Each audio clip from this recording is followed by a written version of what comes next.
Shaddy yavuze ngo umuhungu ngo postinga ngo kuri satiye ngo abashu ngo no kumusaba bamusaba. Birashoboka kubera yuko we yanze gusabwa naho yasabwe ntiyahagize keretse niba bataratanze ndongoranye. Hari umuntu wa postinze ashinyagurira DJ Dizo. Turi kumvikana?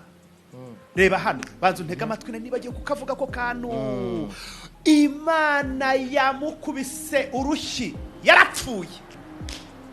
Dore rero ikintu kikwereka ko Imana itandukanye n'abantu sha. Wahisufa. Upfanya gupfawe. Wahisufa. Genda ubitekerezaho nta muntu burya bajya bahamba yubitsinda bakuhamba neza. Ugaramye baravuga ngo umunyarwanda yavuze ngo uzapfa wumve nugere kuzimu uzagarama wibaze.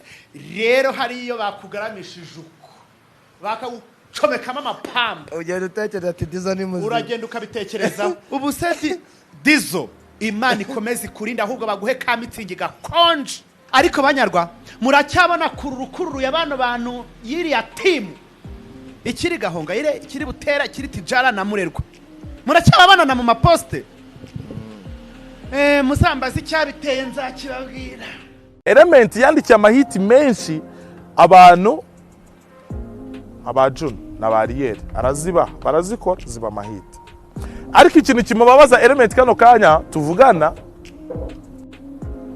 abo bantu nahaye amata bakanyima amashi reka nze noneho bo mbereke ko burya bya bintu biririmba nkabibaha suko ngewe ntari ku rugero rwo kubisora. Aka kanya tuvugana rero Element yashyize hanze indirimbo ye ya mbere ni indirimbo yitwa Kashe biri mu buryo buri official yayishyize hanze na video yayo. Ubu ngiye Varatina nukuri ko Imana ngiye nikundira abantu babakire. None se uyu munsi nawe uratangira kukurambagiza? Nawe ni babandi basanzwe nyine bamumagara. Agwabagara kubwira gwiki? Babandi basanzwe nyine baba boyingo friend baraba boyfriend nabyo nabimenye ngeze na Kigali. Bavuga aba boyfriend. Ubwo wowe uri girlfriend we. Bavuga ngo iki? Aba boyfriend. Wowe ukaburi iki? Girlfriend. Mvukana n'abana batanu nyine turiho turi batatu. Yindi bucura. Uburi bucura? Kwa kuntu bajya bavuga nk'imvura igwe ngo babucura bayisubizayo.